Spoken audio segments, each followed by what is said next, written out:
There's one thing that all great shooters have in common, and that's complete control over their mechanics.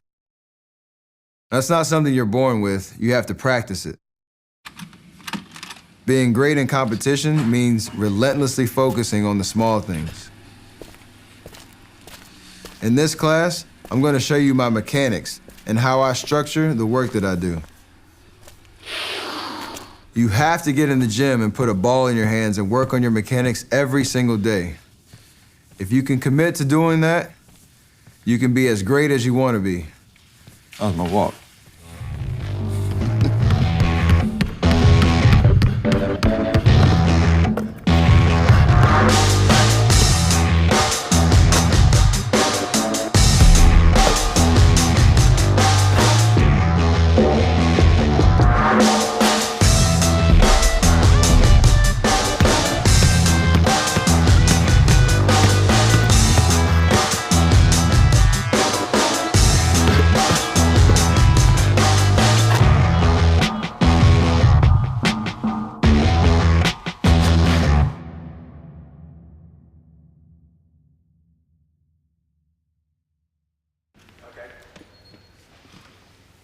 Roll 3. Growing up, I was always the littlest guy on my team. Even now, I think I still am.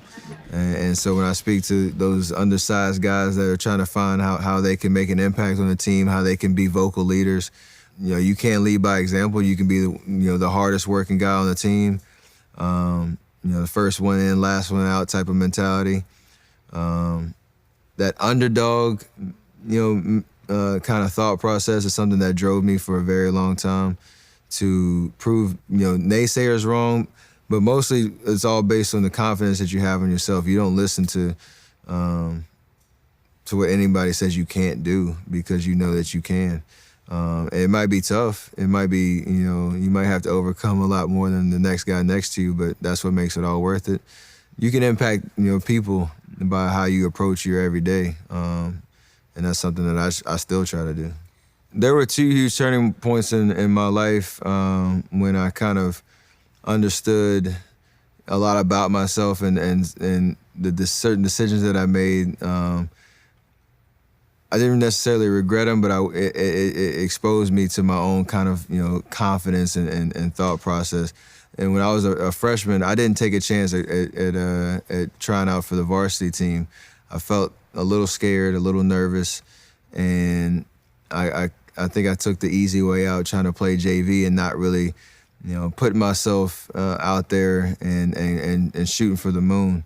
And about halfway through my JV season, I really regretted that decision because I felt like I was good enough to play on the next level, but I didn't really have that belief to put that into action when the time mattered. And so I told myself I would never be timid about anything like that ever again.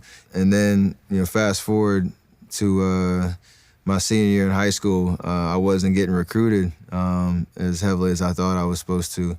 The waiting process trying to get recruited was really stressful.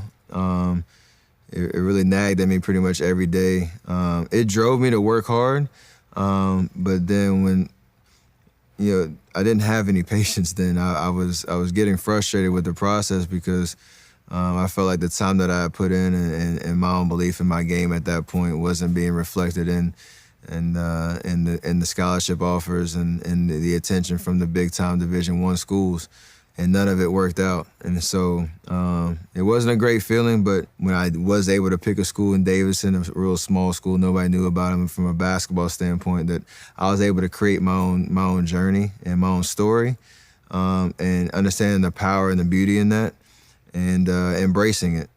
It taught me patience. It taught me to appreciate the opportunity you have and that everything happens for a reason, and to embrace whatever your story is. And the rest is history. I'm Stephen Curry, and this is my masterclass.